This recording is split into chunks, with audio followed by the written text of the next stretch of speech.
sessão que durou pouco mais de 20 horas, o Senado aprovou a abertura do processo de impeachment da presidente da República, Dilma Rousseff. Foram 55 votos a favor e 22 contra. Quem acompanhou tem as informações, é o repórter Gabriel Ciafrei, que fala ao vivo com a gente. Boa tarde, Gabriel. Boa tarde, Érica. Boa tarde a todos que assistem ao Jornal da Justiça. Essa foi a sessão, uma das sessões mais longas da história do Senado. 78 senadores estavam presentes, mas o presidente Renan Calheiros afirmou que não iria votar. Com isso, eram possíveis 77 votos. Isso porque outros 2 senadores estavam ausentes por motivo de saúde e o suplente do ex-senador cassado, Delcídio do Amaral, ainda não tomou posse e, portanto, não poderia participar dessa votação. Vamos acompanhar na reportagem, então, como foi essa sessão aí que durou mais de 20 horas. A sessão no Senado durou mais de 20 horas. Os senadores inscritos manifestaram os motivos pelos quais votariam a favor ou contra o prosseguimento do processo de impeachment. Cada um tinha 15 minutos para falar. A sessão começou ontem por volta das 10 da manhã até às 6h30 de hoje, com o último senador inscrito. Em seguida, foi a vez do relator do processo no Senado, Antônio Anastasia, e o advogado-geral da União. Eles tiveram também 15 minutos para se pronunciar. O relator reforçou argumentos que resultaram na abertura do processo de impeachment e a defesa reafirmou que não houve crime de responsabilidade, que é o motivo previsto na Constituição Federal para afastamento do cargo de presidente da República. Já passava das 6 horas da manhã quando o presidente do Senado, Renan Calheiros, abriu a votação. Alguns minutos depois foi divulgado o resultado. Vamos acompanhar então o momento em que o presidente do Senado anuncia como foram os votos.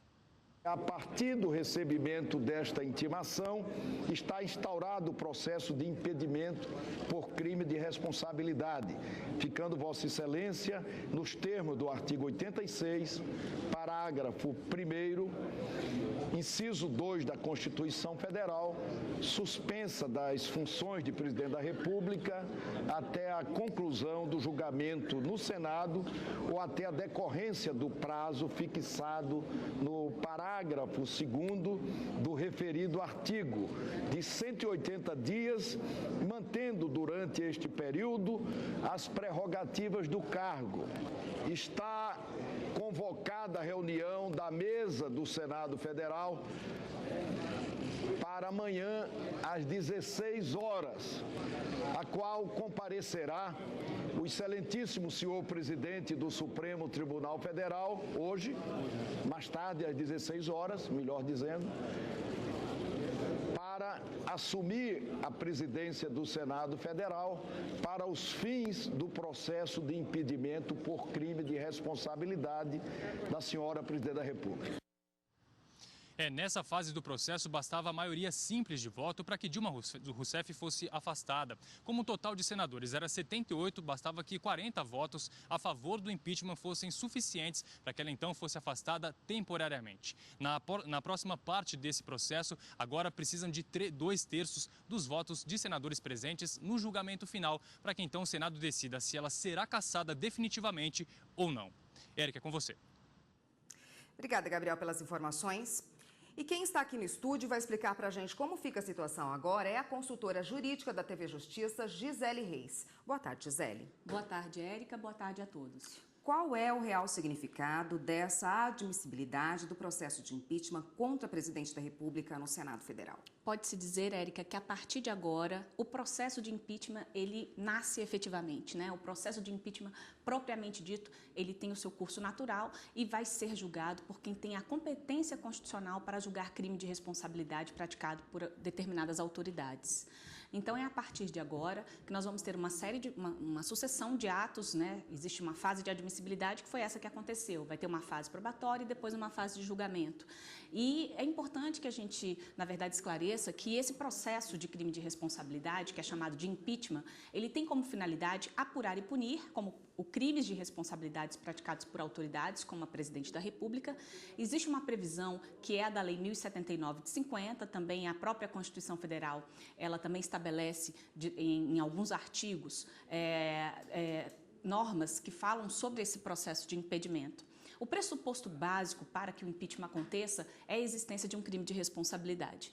Então, no caso concreto, o que nós temos é uma denúncia que foi apresentada perante a Câmara dos Deputados e essa denúncia aponta alguns crimes que estão previstos como crimes de responsabilidade, como, por exemplo, ofensa à lei de responsabilidade fiscal. Eu poderia citar que, dentre as acusações que estão nessa denúncia, consta a abertura de crédito suplementar por parte da Presidente da República sem a aprovação do Congresso Nacional, e isso acabaria implicando um desrespeito à lei de responsabilidade fiscal. Outro argumento também contido na denúncia que foi apresentada, que aponta a existência de crime de responsabilidade, são as chamadas pedaladas fiscais. Então, a admissibilidade dessa denúncia perante o plenário do Senado significa que, a partir de agora, o Senado vai começar a efetivamente instruir esse processo, ou seja, vai ter a possibilidade de ouvir testemunhas, a apresentação de documentos, enfim, toda uma fase probatória para, ao final, ter condições de efetivamente dar um pronunciamento de mérito. Então, é só uma fase inicial, o processo nasce, como eu mencionei, propriamente dito, ele está nascendo agora, o impeachment nasce a partir de agora.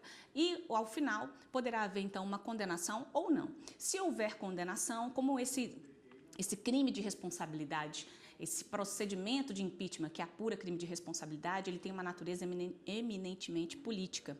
Tanto é que não é um poder judiciário que efetua o julgamento da causa. Quem é o juiz constitucional é o Poder Legislativo, no caso, o Senado Federal. Então, com base em tudo aquilo que for colhido, haverá, então, um pronunciamento de mérito pela condenação ou absolvição. E a condenação também tem um cunho político, ou seja, se houver condenação, haverá destituição do cargo, a perda do mandato, inelegibilidade por 8 anos e impossibilidade de exercer qualquer função pública também por 8 anos. Tá ótimo, Gisele. A gente volta a falar desse assunto. Você permanece aqui no estúdio com a gente hoje. Um minutinho, por favor. Com a decisão do Senado, a presidente Dilma fica afastada por até 180 dias. Ela foi notificada pela manhã e já deixou o cargo. Quem esteve no Palácio do Planalto é a repórter Evne Araújo. Boa tarde, Evne. Boa tarde, Érica. Como você mesmo disse, a presidente Dilma foi notificada hoje bem cedo pelo primeiro secretário do Senado por volta ali das 10 horas da manhã. Ela chegou ao Palácio do Planalto e, após receber essa intimação, fez um pronunciamento à imprensa. Depois disso, desceu na esplanada dos ministérios para falar com militantes que vieram apoiá-la. Vamos ver na reportagem. Dilma Rousseff chegou ao Palácio do Planalto às 9h50 da manhã. Foi o senador Vicentinho Alves, do PR, quem notificou a presidente da decisão do Senado Federal. A intimação diz que, a partir do recebimento, está instaurado o processo de impedimento por crime de responsabilidade. Ainda segundo o documento, com base na Constituição Federal, ela está suspensa das funções presidenciais até o resultado da análise final, ou no prazo máximo de 180 dias, período em que pode ficar afastada das atividades. Hoje de manhã, a presidente fez um pronunciamento. Do lado de fora do Palácio do Planalto, centenas de manifestantes contra o impeachment se reuniram para prestar apoio a Dilma Rousseff. A imprensa local e jornalistas internacionais também estiveram no Palácio do Planalto. O processo de impedimento foi assunto nos principais jornais do mundo. A presidente Dilma saiu pela lateral da sede do governo e foi até a rampa falar com os apoiadores. Dilma Rousseff mais uma vez defendeu o mandato dela e disse que vai lutar até o final do processo para provar inocência e tentar continuar se manter no cargo. Hoje, no Diário Oficial da União, foi publicada a exoneração de 27 ministros do governo. Agora vamos ver o perfil político da presidente da República. Dilma Rousseff foi eleita pela primeira vez presidente da República em 2010 e reeleita em segundo turno em 2014 com 54 milhões de votos. Foi a 36ª presidente eleita, a primeira mulher no Brasil. No primeiro mandato, foi empossada em 1º de janeiro de 2011. Em 2014, teve candidatura oficializada para a reeleição, tendo Michel Temer como vice-presidente. No segundo mandato, tomou posse em 1º de janeiro de 2015.